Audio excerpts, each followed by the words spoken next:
ඒ ක්‍රීඩා කළ ආකාරයේ ප්‍රශංසනීයයි. මේ චරිත අසලංක තරගයේ නිමා වීමේ අනතුරු ඔහුට තිබුණු පීඩනය මුදා හරින ආකාරය තමයි දක්නට ලැබෙන්නේ. මොනතරම් පීඩනයක් තිබෙන්නට ඇද්ද?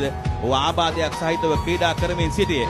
ඔහු සැහැල්ලු වන ආකාරය, ඒ වගේම දුනිත් වෙල්ලාලගේ සිප වැළඳ ගන්නවා මේ ජ්‍යෙෂ්ඨ ක්‍රීඩකයාව. පන්දු 11කින් ලකුණු 26ක් ලබා ගත යුතුයි.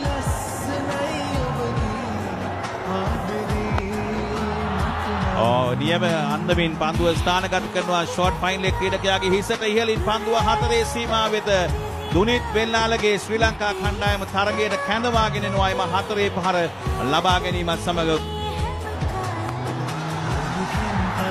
හොඳ පහරක් ඉතාමත්ම මැනවින් පන්දුව ස්ථානගත කරමින් ලකුණු 4යි මේ දෙවන 4 පහර ගුල්බඩී නයිට් එරෙහිව ප්‍රේක්ෂකින් ප්‍රීති ප්‍රමෝදයට පත් වී තිබෙනවා. යවුන් ක්‍රීඩකයා දුනිත් වෙල්ලාලගේ ප්‍රබල අධ්‍යක්ෂින් සහිත ගුල්බඩී නයිට් එරෙහිව 4 පහරවල් දෙකක් මේ පන්දුව උරේ තුරු ආකාරයෙන් 4 පහරකට එල්ල කරා.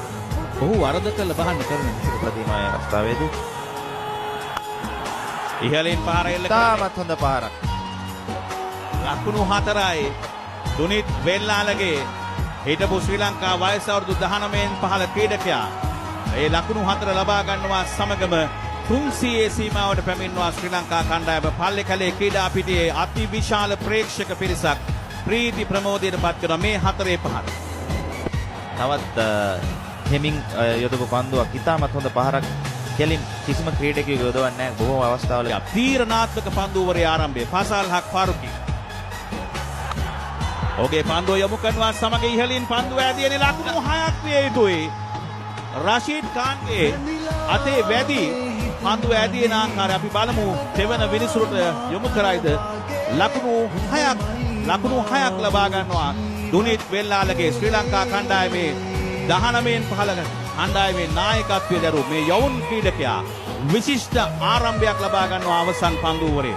මේ අවසන් පන්දුවද තරගයේ අවසන් පන්දුව විය හැකියි. ෆසල් හක් ෆාරුකි ඔහු මේ දක්වා පන්දුවර 9යි පන්දු 3යි ලකුණු 64යි. ඔහු ප්‍රහාරයකට ලක් වී තිබෙනවා. ප්‍රථම තරගයේ ඔහු කඩලු 4ක් බිඳ දැම්මා. මෙන්න තීරණාත්මක පන්දුවක් ෆසල් හක් ෆාරුකි. වෙන ඉහළින් පහර එල්ල කරනවා මා සඳහන් කළ අවසන් පන්දුව විය හැකියි කියා.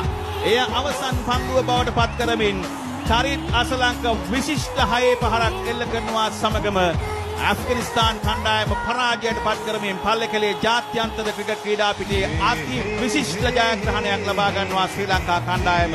හොඳම හඹා යාම මේ ක්‍රීඩා පිටියේ වාර්තා කරමින් කඩලු 4ක අති විශිෂ්ට ජයග්‍රහණයක් ලබා ගන්නවා ශ්‍රී ලංකා කණ්ඩායම.